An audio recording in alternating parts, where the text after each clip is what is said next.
Scaling a company is one of the hardest things to do, but it's also so incredibly rewarding. You get to impact people in ways you just can't even imagine, and it's so much fun, very rewarding, and you really get to create the life of your dreams and be able to have some nice financial rewards that come with it. Welcome to the Smart Gets Paid podcast with me, Leah Niederthal. I help women land higher paying clients in their independent consulting businesses, but I've never been a salesperson. My background is in corporate marketing, and when I started my first consulting business, I learned pretty quickly that it's about 1,000 times harder to sell your own stuff than it is to sell someone else's. So I taught myself how to do it, and I created the sales approach that I now share with my clients so they can feel more comfortable in the sales process, get more of the right clients, and get paid way more for every client contract. So whether your client contracts are $5,000, $100,000, or more, if you want to work with more of the clients you love, do more of the work you love, and get paid more than you ever thought you could, then you're in the right place. Let's do it together. Thanks for tuning in, and don't forget to rate, review, and share. Hey there, Leah here, and thanks for tuning in. I hope that wherever you're listening to this, wherever you are right now, you're having a great week, making some good progress on your business, and taking some time for you. So back when my son was born, well, really before my son was born, I spent a lot of time prepping my business for maternity leave. This won't really surprise anybody who knows me, but I was really worried and a little stressed out about how the business would run without me and would I really be able to step away. And so I spent a lot of time just preparing.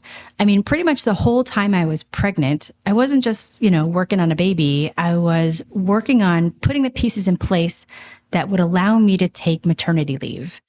And so I created systems for how things run. I created processes.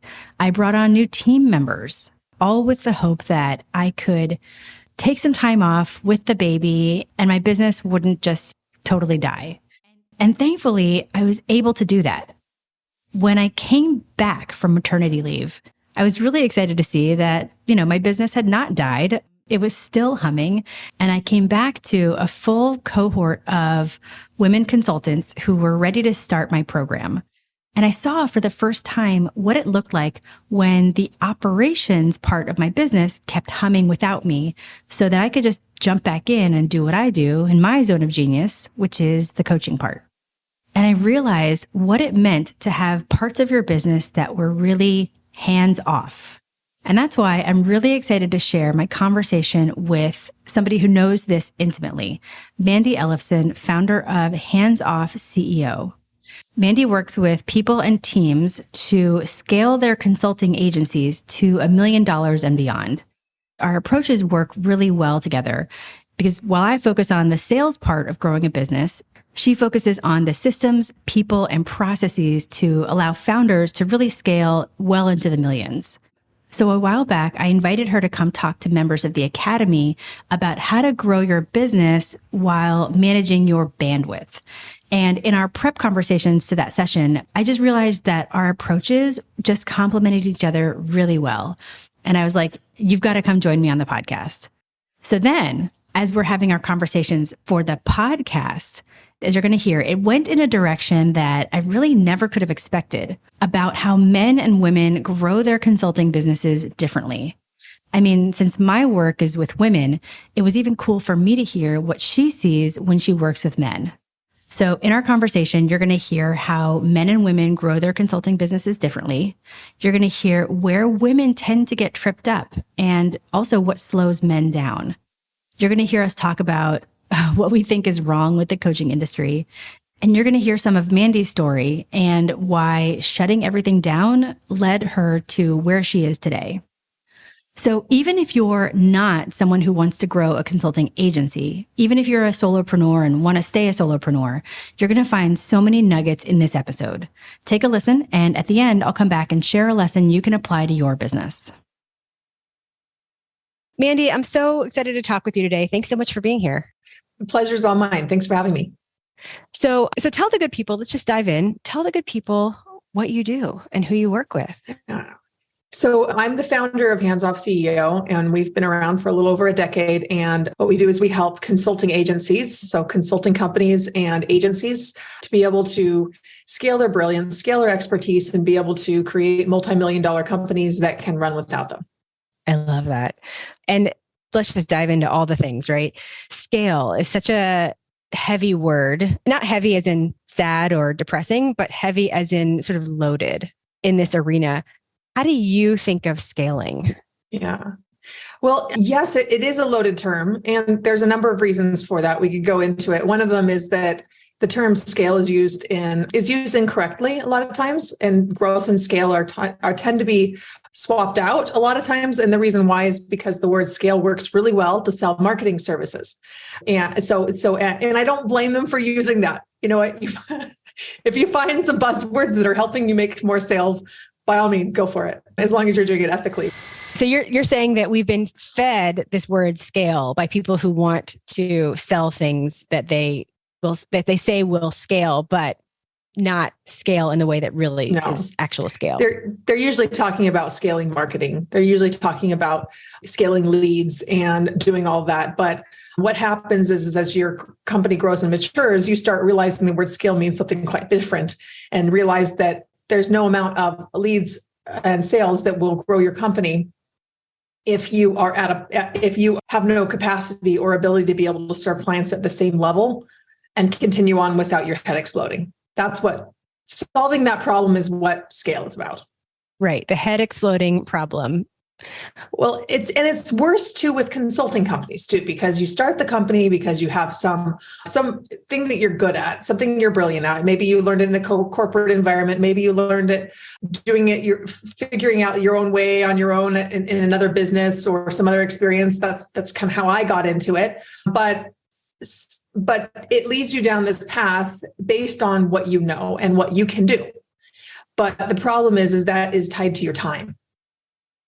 And yes. there's two different ways that you can approach that too when it goes based on time. And let me know which direction you want to go with this, if you want to dive deeper into that or go down this pathway. Yeah.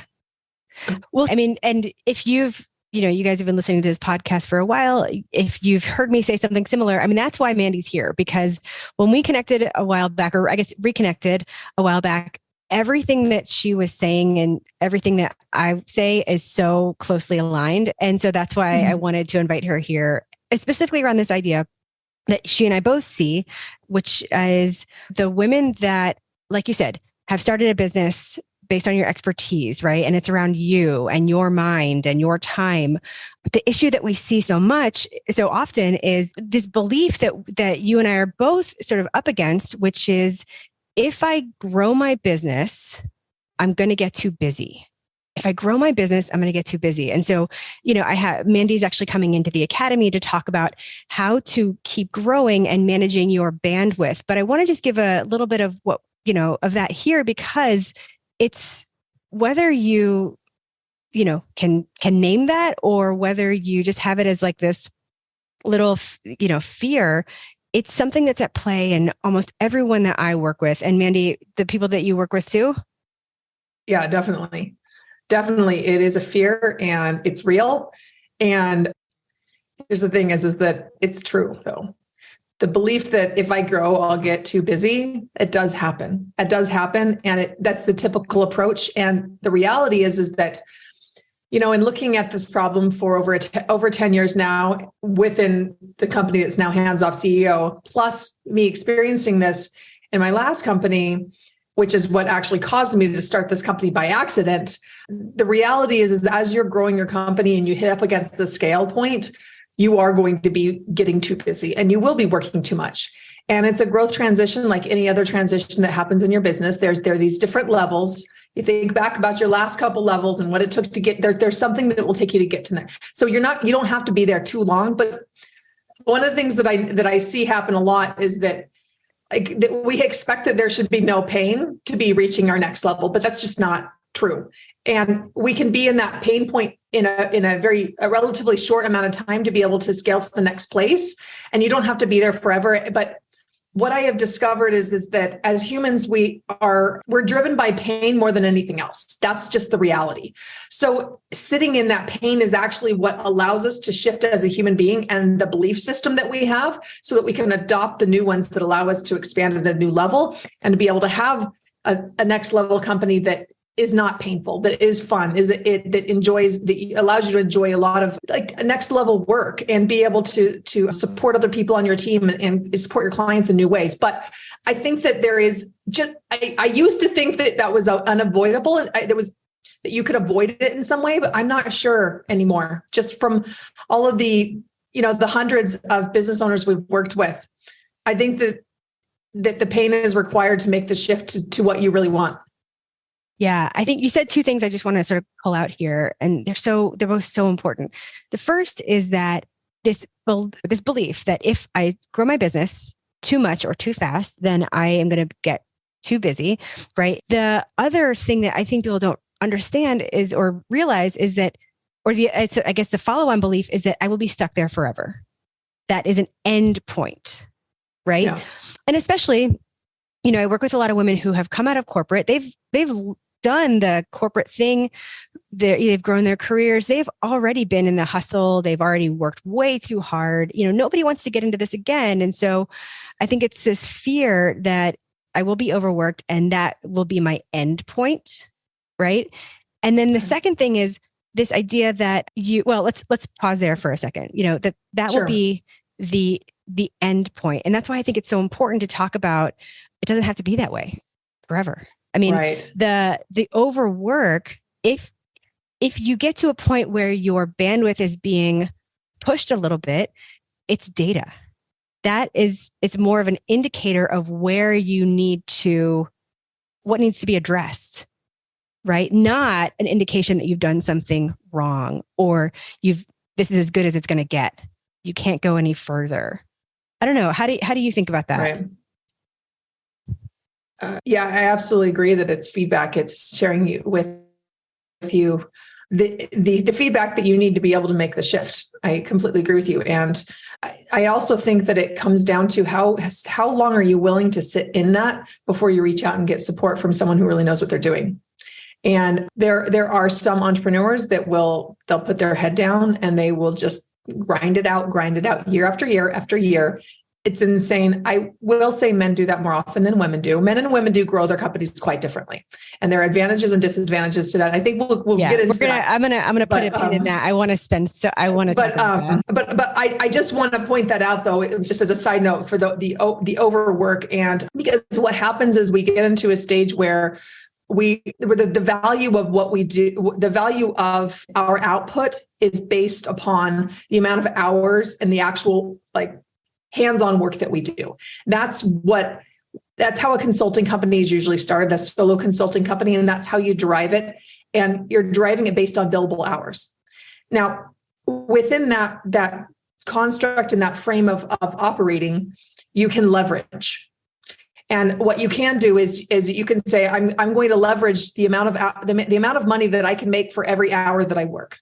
And there are a number of ways to do that. You can increase your hourly rate, which I don't think that's the best way to do it. You can package your services in a better way. And I know that's something that you definitely help your clients with, Leah, and that's leverage. And that actually does not take, that actually is that form of growth.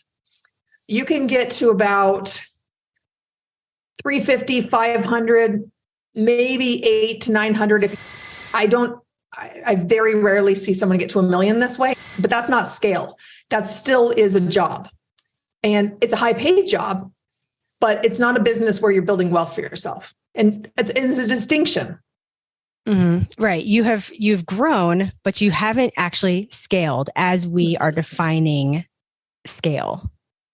So, and by the way, that could be a good choice for some people. And I know that an earlier stage in my own business career, that was a good choice for me based on where my family situation was and the willingness to put things into place and my commitment to scaling the company at that point. And for a long time, I beat myself up about I should be scaling, especially considering this is what I'm teaching my clients. And it was like me pushing a boulder up the hill because I was telling myself that I needed to do these things that were actually not aligned with what fit for my life at that moment. And I felt guilty about that. But what happened is that there was a shift in the timing within my life. And then all of a sudden there was just this flow that opened up, and I was able to scale the company because the timing was right. And it was an alignment with my values and what fit for my life. So these messages of, you should be having a 7-figure business or multi-7-figure business, and all these things that are like sort of out there in the universe, right? And like the coachiverse it wasn't right. It wasn't right for you. I actually think, I personally, let me get on a little soapbox here. Maybe we'll cut this out or whatever. I think that like the promise of a 7-figure business is an easy promise to make, and it's a good marketing hook. It's a easy promise to make because people love the idea of it. But a lot of people are making that promise to people who are they don't have the ability to get there. And what they're teaching them to get there will not get them there. But it's sexy. It's like a sexy thing. I totally get it. And I have used the same I've used that marketing hook before. I get it. And the thing is it works.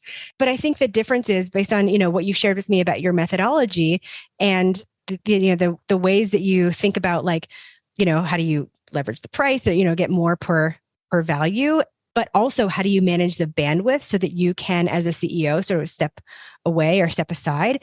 That's how you do it. Right.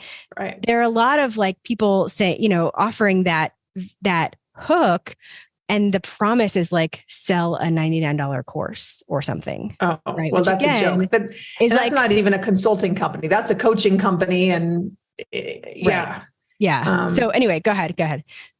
Yeah. Well, and here's the other thing too, is that those are the same ones that are talking about like this big, gigantic launch. We've got $1 million launch or a $500,000 launch. And they don't tell you that it actually cost them $350,000. And then half of those were in refund. So basically they might have actually lost money on that. They don't tell you those things. They don't tell you the amount of weeks that it took to put all those things into place and how expensive it was and what a freaking nightmare it was. I mean, I hate launches if you can't hear it from. Yeah. Well, I recently, last year I shifted my whole business so that I had gone, I spent years launching like 6 or 8 times a year, which is like the worst.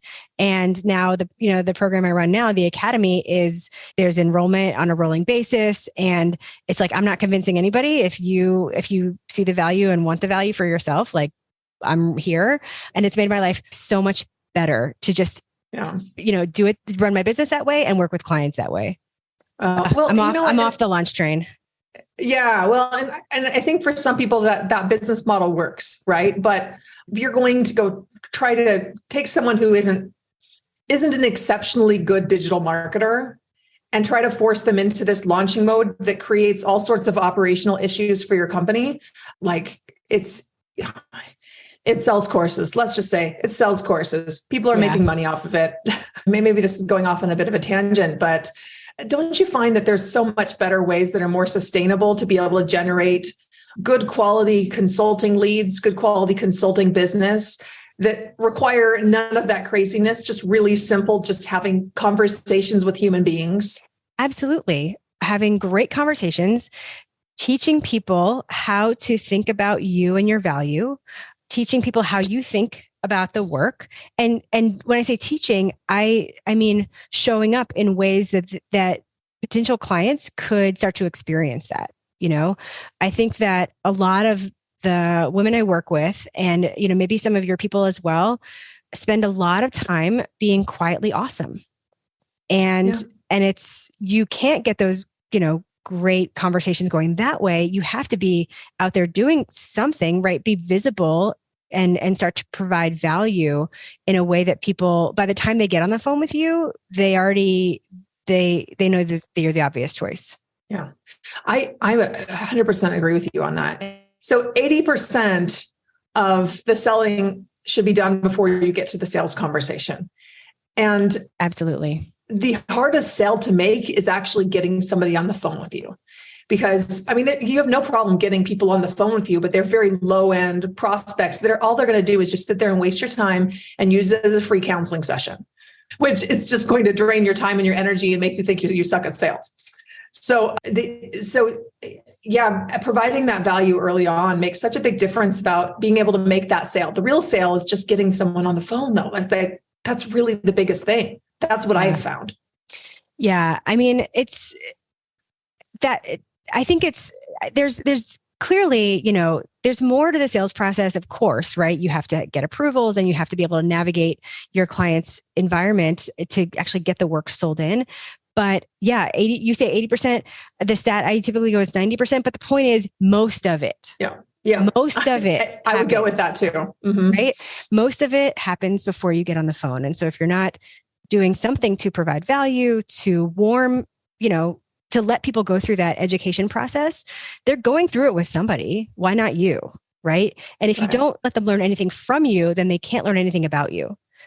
And so it's so critical that is part of the sales process. It might be the part that, it takes some work, but it's such an important part, critical part of the sales process. Yeah. I want to talk about something you said that is just so fascinating around how men and women scale differently. Because of course, working with women, I only see one side of that, but I'd love to know, what have you seen and how men and women scale their businesses differently? Okay. Yeah. It might be controversial and I might get a few hate messages. Maybe not. That's how you're saying something that people are listening to. I'm just going to say it how it is based on the data that I've collected over 10 years. Okay. And I work with a lot of men, and when I say I mean our team, but we work with more men. And the reason why is because most of our clients are $1 million plus. Not all of them. Some of them will be $500,000 and up.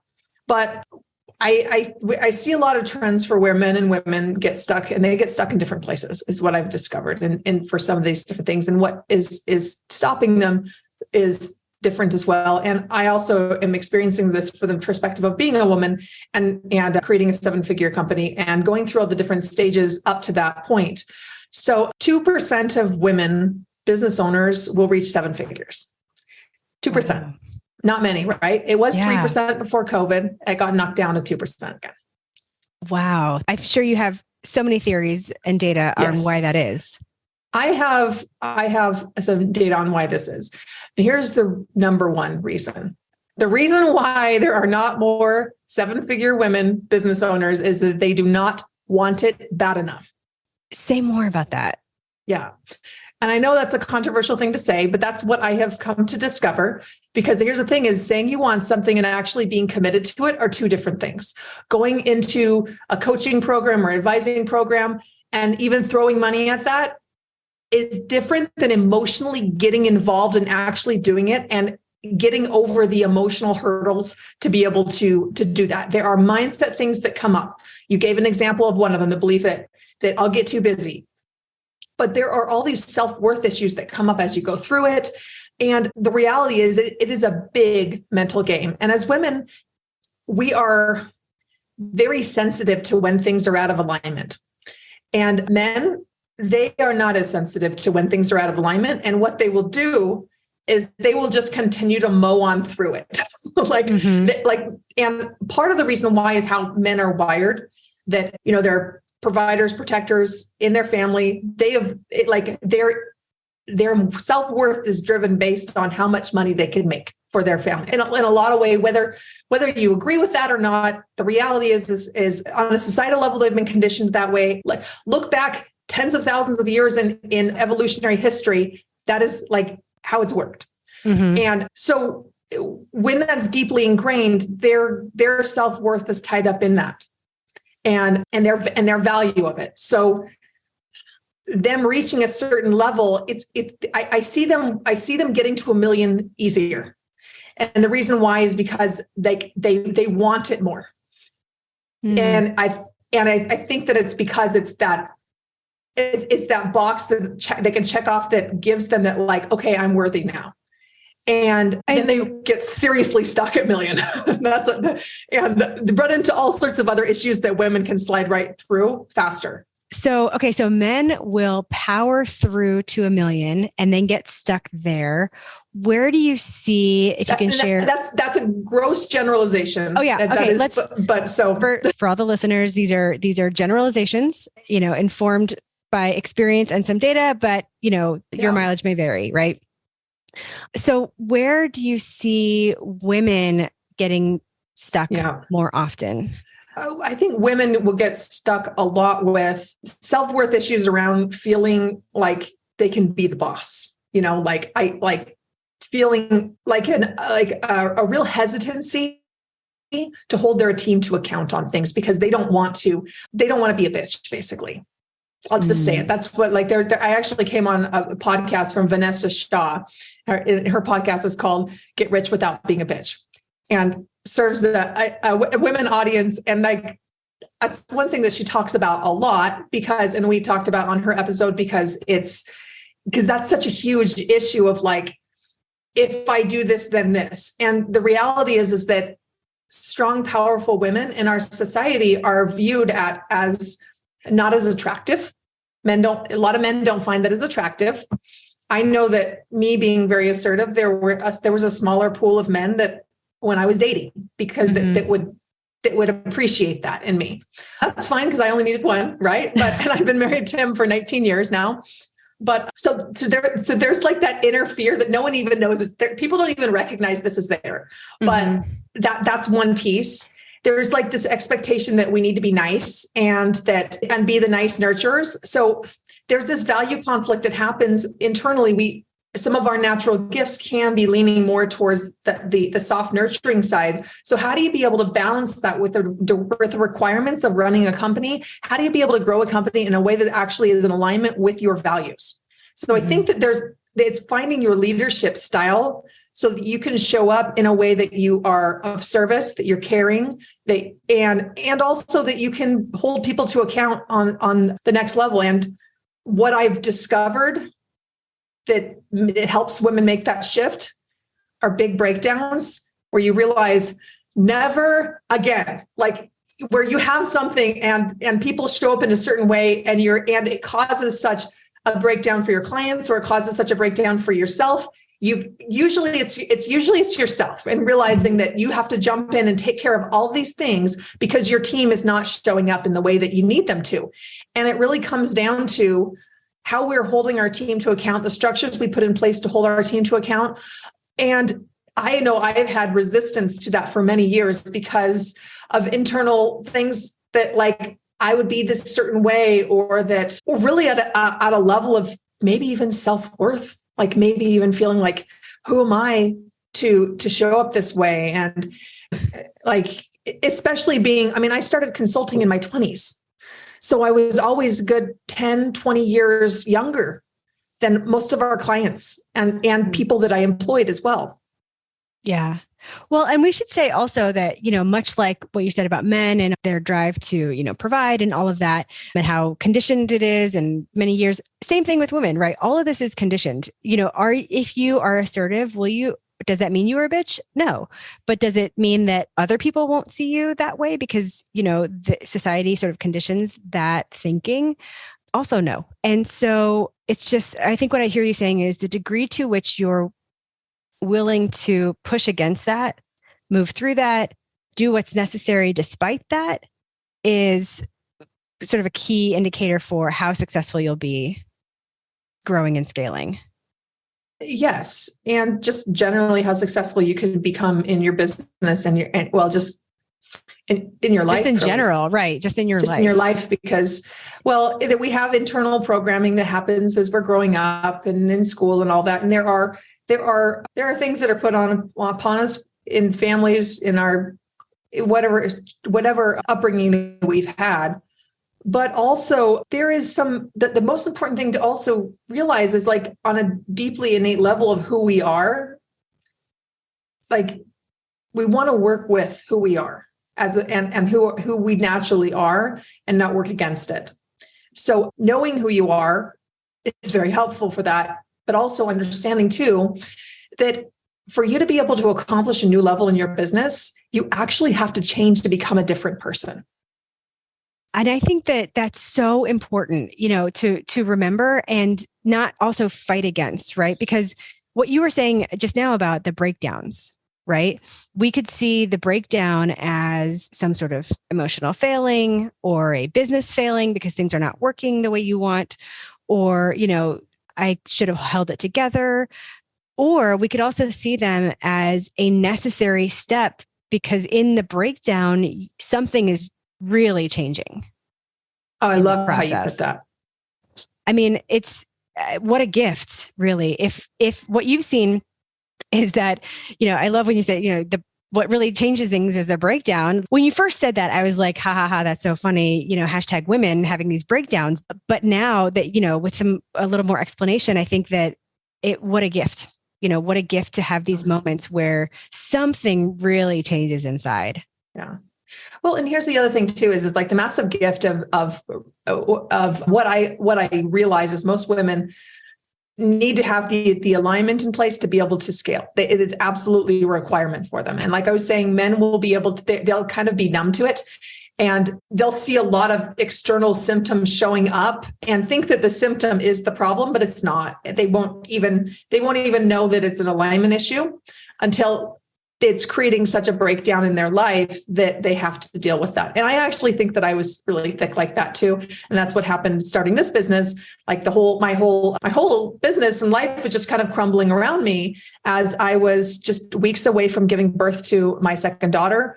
And my physical health was just completely shutting down because how I was operating my business was not in alignment with what I needed at the time, my family needed at the time.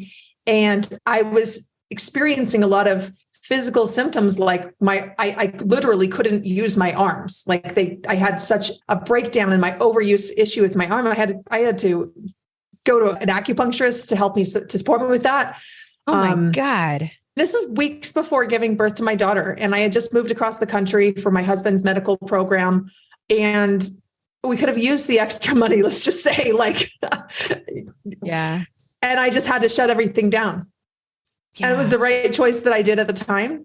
I shut everything down for then. But I know what this feels like to also have all these breakdowns come around you that are signs, things that are out of alignment. And it was such a great gift for me. It was really a hard thing at the moment, but it led me to what I'm doing now. And I love it. And we've been able to help a lot of people from that experience of me knowing what that feels like. Yeah. Oh my gosh. Well, I mean, yes. What a painful, literally and emotionally and psychologically experience, but you had to get through it to become this different person who could create this different thing. You had said that once people get past 1 million, there are different problems that men see and women see. Right. So what happens after you get past that level? So here's the thing is once you get to that level, as a woman, you tend to find that alignment sooner. So, which is really good. And at this level, you still could be running into doing too much because you're not assigning the ownership is needed. Now, all business owners have this at 1 million. I'm raising my hand over here right now. I think any business owner, especially women at any level, is so much more comfortable just taking it on themselves for any number of reasons. And I'm glad to know, it's not me. But it sounds like it's something that really carries through and it becomes a major problem. It becomes a major problem because essentially what you're doing at that level is that you've gone to a certain point where you have all of these people you have to manage.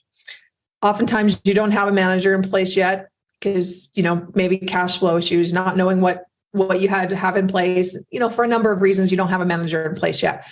And you're ending up trying to still do a lot of the work, trying to manage people doing it. And it's a lot. So one of the things is all entrepreneurs can run into this, but men and women, I can see on polar extremes of this. And I think you can find everybody on either side of these things, but I just have seen them unequally weighted, let's just say, where a lot of times women are running into trying to being too nice, I'm being nice. And men have this problem too. My brother had a huge problem with this of being too nice in his business. And he got embezzled $30,000 out of his company because this internal desire to be nice. And he's told I have permission to share that, but that was an example of like, he needed to have that lesson and that smackdown for him to be able to learn the lessons, to be able to eventually take his company to a $30 million company from zero to, actually, he may have exited around 30 million, but it actually got up to about $50-60 million when they went to go sell it and exit it. And in a matter of 5 years, that's an incredible amount of growth. It required some of those initial lessons of the leadership lessons of how to hold people to account, how to be able to inspire and encourage people, which I think women are very good at. Like, that's one thing that is a massive asset of being able to be empathetic and communicate with people in a way that can really empower their desire to do it because they want to. Right. Versus on the other side of the spectrum, you can find people, but I find men do this more often, but where they can have like this very authoritarian type of like, this is how it's done. You got to move, go. Like, it's a very heavy masculine side that is not it's not very empowering. And it's not really a culture that I would ever want to work in. And I will say that CEOs that want to work in that way and are not willing to change they're not people we can really make much of a difference for, because internally their belief is that they value their own contribution more than other people's contribution.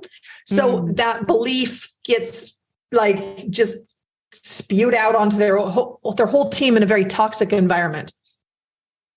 Yeah, I can imagine. I mean, and what's crazy is that those are the management/leadership, if you want to call it that, stories that we see more in the media. We have more examples of that, right? A lot of us came from companies that ran like that.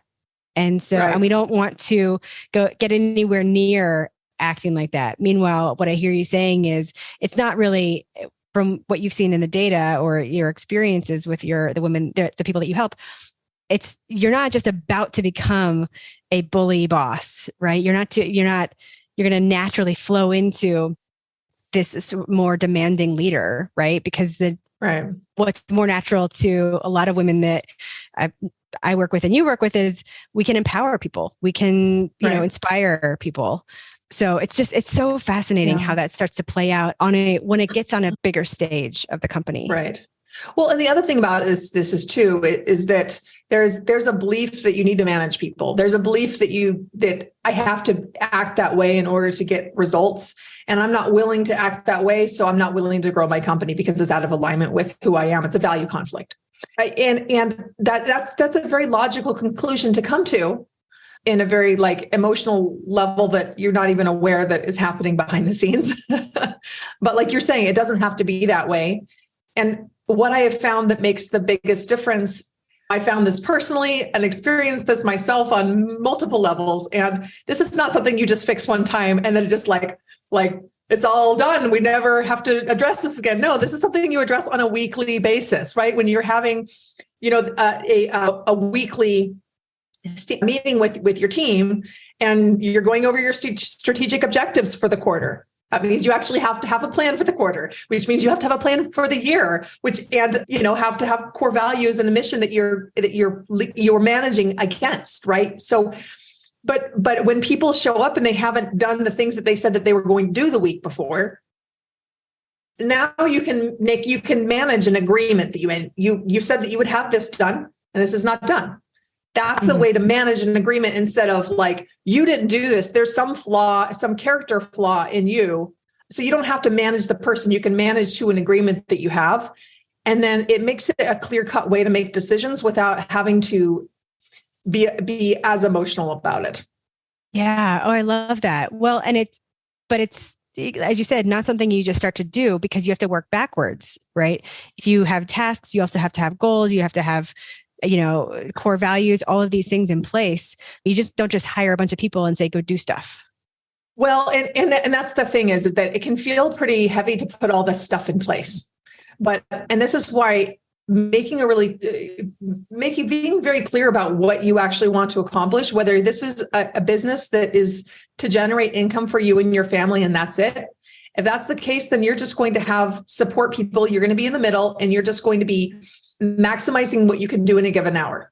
Nothing wrong with that. That's leverage I was talking about. But if you want to scale a company, then there are some structures you need to have in place so that it's not really, it's so that you have something to manage too. You have agreements in place, and it doesn't have to be perfect. It has to just like you just get something in place and start working with it, and then just kind of adding to it as you go. It doesn't have to be perfect. That's the thing that I wish I would have known earlier on, because my desire for having certain things perfect and dialed in was what kept me from putting some structures in place, things that like I would just like kick and scream against, because it's just, as more of a creative person, I didn't really like feeling like I was tied down to that. But at the same time, that was actually what gave me the freedom that I really desired. Yeah. Yeah. So there are women listening to this who are saying to themselves, well, I don't want to have this. I don't want to, for whatever reason, I don't want to have $1 million business or above. Right. And then there are women listening to this who say, I do want to have $1 million business. So what advice would you give to both of those groups individually? Yes. So first of all, I don't want $1 million business. So first of all, I would really get clear on, is that really true? And do some journaling and check for like, if I have $1 million business, it means that, and just put down all the limiting beliefs that come up for that. And just check, are each one of those things true? And it might be that I don't want one yet. It might be that, like, what if it was possible for you to have $1 million business without those things? So that's one thing. The other reality is that just because you have $1 million business doesn't necessarily making, like, obviously this is really a basic thing to say, you're not making $1 million. And the reality is there are plenty of companies that are making $250,000 a year with a very, very lean headcount that are making more money than people that are making, $2 million a year in gross sales. Right. Very good to point out. Yeah. So this is where it's important to get down to, what is your vision? What do you really, why do you want to create that? Why is that important to you? And unless you have a big enough, compelling enough why, you will not be able to overcome some of these hurdles to be able to get to the next level, because it just won't be in alignment enough. And I know this because that was the reality before I had a 7-figure company. I wasn't willing to, I didn't have an expansive enough vision for that to be able to align my actions and align my thinking and align my behavior with what would actually get me the business that I wanted at that stage. The biggest thing is think bigger, think a lot bigger, and surround yourself with people who are already thinking bigger. And just, even if that means it might be really uncomfortable, people, some of the women coming into your programs, they might be feeling like, wow, like I'm surrounded by all these people that are doing a lot better than I am. And that could be a reason to not do it, because it feels uncomfortable. But that will be what will accelerate them to the next level. Absolutely. And I'm such a big believer in, can you let it inspire you instead of, let it make you feel like you're lacking in some way, right? Because I think that's a natural thing that a lot of people and women that I work with have. It's like, if somebody's doing well, they compare and see themselves lacking, versus, wow, if she's right here, she's done it, I could do it too. Yeah.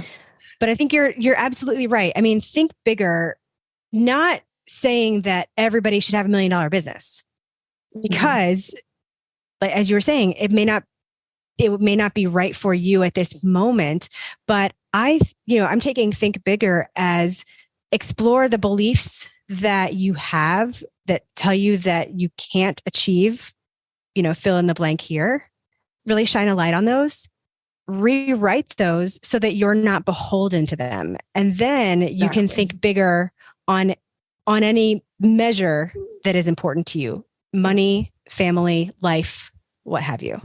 Yeah, absolutely. And just don't stay stuck in your story. Consciously choose the life that you have.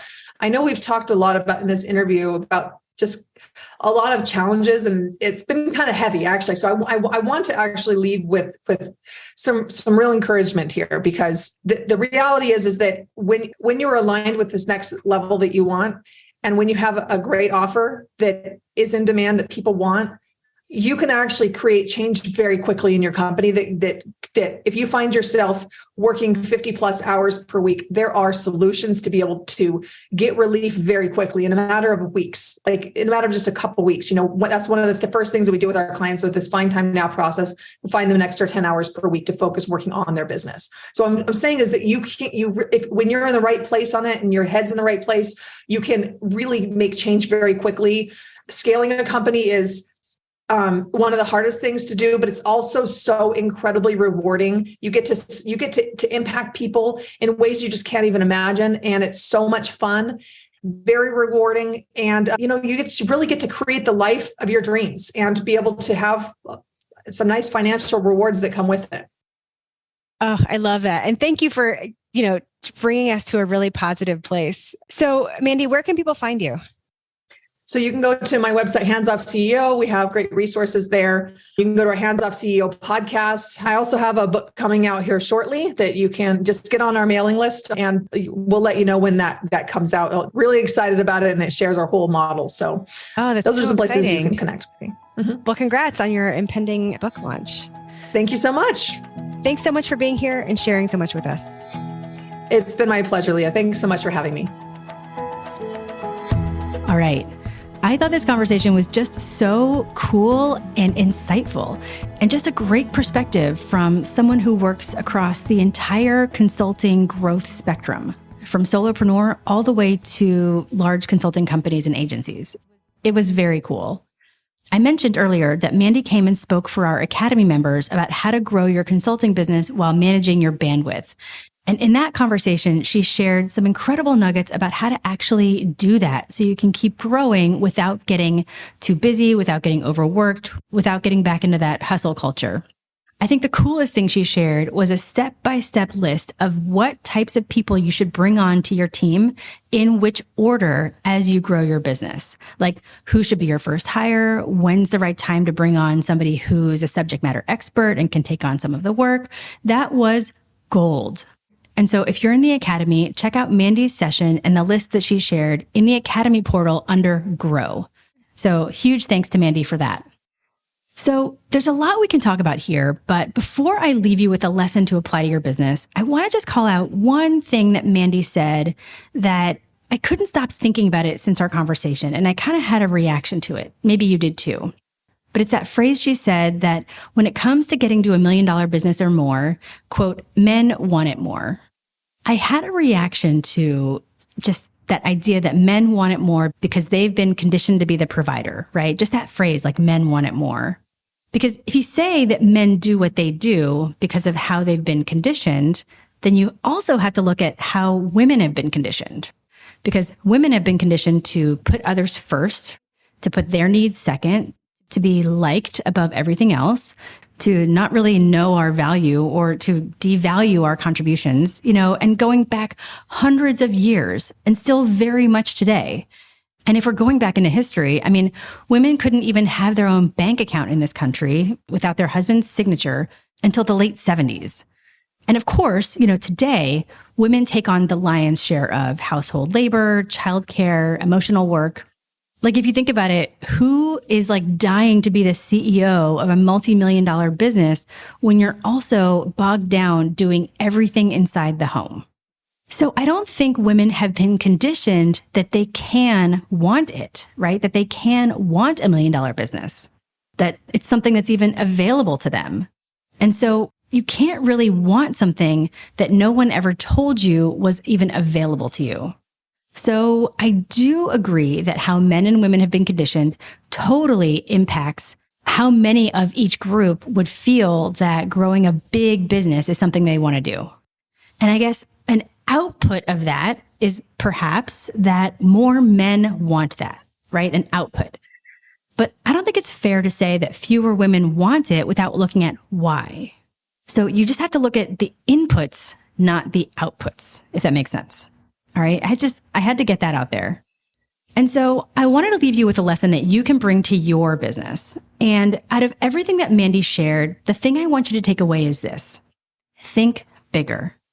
But I want to be clear on what I mean about thinking bigger, because not everyone may have the desire or designs on having a 7-figure business, and that's okay. But I did like what she said about thinking bigger, because I talked to a lot of women who, when I ask them what their financial goals are, they just want to match their old salary or just like get to 100K, which when you really think about it, after taxes and expenses and everything, 100K really is not that much money, sadly, in today's money. And I talk to a lot of women. I have this conversation with a lot of women. And when we talk about how much money they want to make in their business or how much they want to take home or bring into their household, a lot of times it's hard for them to even say a number, and definitely hard to say a big number. And a lot of that is because they don't think it's possible to have a goal or have a big goal or even achieve a big goal without having to sacrifice your time, take time away from your family, and get back into that hustle culture. But I say to them, okay, so assuming that you could get to that number without getting back into hustle culture, without having to sacrifice your time, what's the number that would make you super excited? Like, what's the number that you're afraid to say out loud? And that's when I really get to hear their goals. They want to hit 300K, 500K, $1 million and up. And that part is really inspiring. So think bigger and then surround yourself with other people who are also thinking bigger.